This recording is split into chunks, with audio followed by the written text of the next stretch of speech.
आज हम ज्योग्राफी के चैप्टर सामान्य परिचय का अगला टॉपिक देखते हैं। इससे पिछली क्लास में हमने और टॉपिक कवर किए थे। आज की वीडियो में हम दूसरे टॉपिक कवर करते हैं।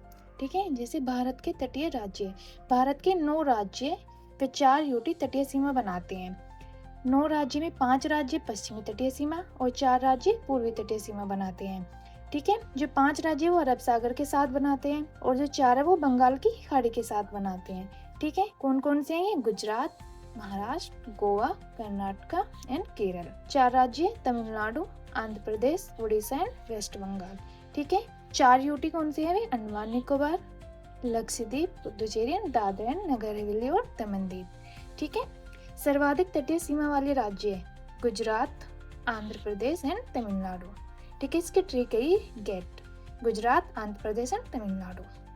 सबसे कम तटीय सीमा किस राज्य की है? गोवा एंड वेस्ट बंगाल की।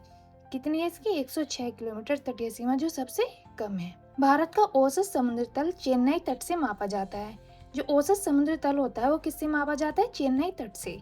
भारत की तट रेखा की लंबाई 16.6 किलोमीटर है। ठीक है, पुडुचेरी केंद्र शासित प्रदेश के अंदर 4 जिले आते हैं और वो 3 राज्यों में स्थित है। कौन कौन से? यनम, कराईकल, पुडुचेरी एंड माहे। जो यनम है वो आंध्र प्रदेश में है, कराईकल तमिलनाडु में, पुडुचेरी तमिलनाडु में और माहे केरल में। जो ये 3 है, यनम, कराईकल एंड पुडुचेरी, ये बीओबी से और पूर्वी तटीय सीमा बनाते हैं। ठीक है, और जो माहे है ये अरब सागर से इसकी तटीय सीमा लगती है और पश्चिमी तटीय सीमा बनाता है। ओके, भारत का पश्चिमी तटीय मैदान संकीर्ण है। इसके उत्तरी भाग को कोंकण तट, दक्षिणी भाग को मालाबार तट एंड पूर्वी तटीय मैदान के उत्तरी भाग को उत्तरी सरकार तट कहते हैं। दक्षिणी भाग को कोरोमंडल तट कहते हैं। ठीक है, कृष्णा डेल्टा व केप कुमेरिन के मध्य कोरोमंडल तट है। पाताल तोड़ में ये धरातल से स्वतः प्रकट होते हैं एंड सतह पर इनसे जल निकलता रहता है। ठीक है, ये भारत में तराई क्षेत्र में पाए जाते हैं। भारत के पश्चिमी समुद्र तट का निर्माण भूमि के उत्थान एंड निर्गमन के कारण हुआ है। यहाँ पे हम कुछ नोट पॉइंट देखते हैं। जो जंजीरा है महाराष्ट्र के रायगढ़ जिले में है, सिंधुदुर्ग महाराष्ट्र में, कन्नूर केरल में, नागरकोइल तमिलनाडु के कन्याकुमारी जिले में, तूतीकोरिन तमिलनाडु में, उडुपी कर्नाटक में, ओरोविले तमिलनाडु में, पुदुचेरी की सीमा पे, दीघा वेस्ट बंगाल में, गोपालपुर उड़ीसा में, कलांगुट गोवा में और मरीना तमिलनाडु में। ठीक है, ये क्वेश्चन मैचिंग में आ जाते हैं, इन्हें आप अच्छे से देखना। ओके, भारत का जल क्षेत्र। संयुक्त राष्ट्र समुद्री कानून संधि। ये संधि सभी देशों को समुद्र के ऊपर अधिकार देती है कि कितना अधिकार किस देश का समुद्र के ऊपर होगा। ठीक है, ये 1982 में संधि हुई थी।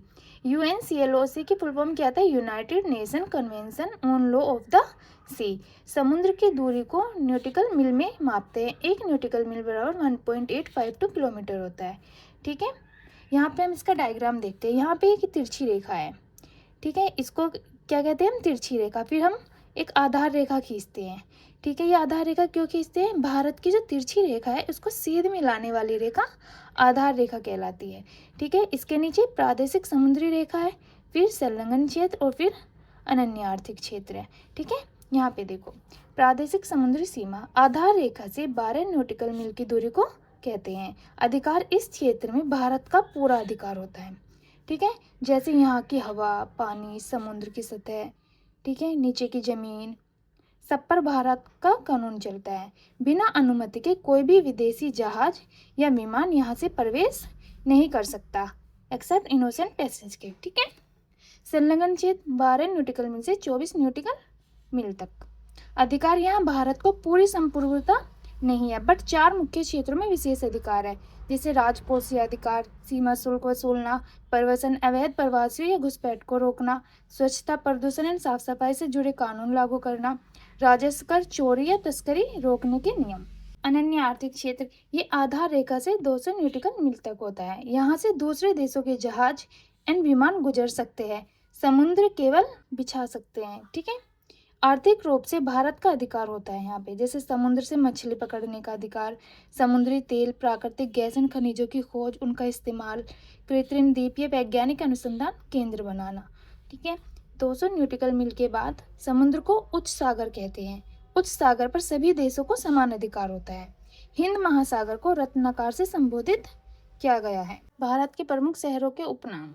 जयपुर को गुलाबी नगर कहते हैं, जोधपुर को blue city and sun city, Udaipur को झीलों की नगरी या व्हाइट नगरी, जैसलमेर को सुनहरा शहर, अहमदाबाद को भारत का मैनचेस्टर, सूरत को भारत का हीरा शहर, जमशेदपुर को इस्पात नगरी, लखनऊ को नवाबों का शहर, वाराणसी को मंदिरों का शहर या भारत की धार्मिक राजधानी, अमृतसर को स्वर्ण नगरी, कुर्ग को भारत का स्कॉटलैंड, चेन्नई को दक्षिणी का डेट्रॉइट, हैदराबाद को मोतियों का शहर, मुंबई को भारत की वित्तीय राजधानी, पुणे को डेक्कन क्वीन, नागपुर को ऑरेंज का शहर, प्रयागराज को भगवान का शहर या संगम शहर, आगरा को ताज सिटी या पेठा नगरी, कोलकाता को महलों का शहर या इमारतों का शहर, ईटानगर को उगते सूरज की भूमि, नई दिल्ली को रैलियों का शहर, कोयम्बटूर को दक्षिण का मैनचेस्टर, डिब्रूगढ़ को भारत का चाय शहर, मुंबई को गेटवे ऑफ इंडिया सात द्वीपों का शहर कहते हैं। ओके, अब आप बताइए चमड़े का शहर किसे कहते हैं।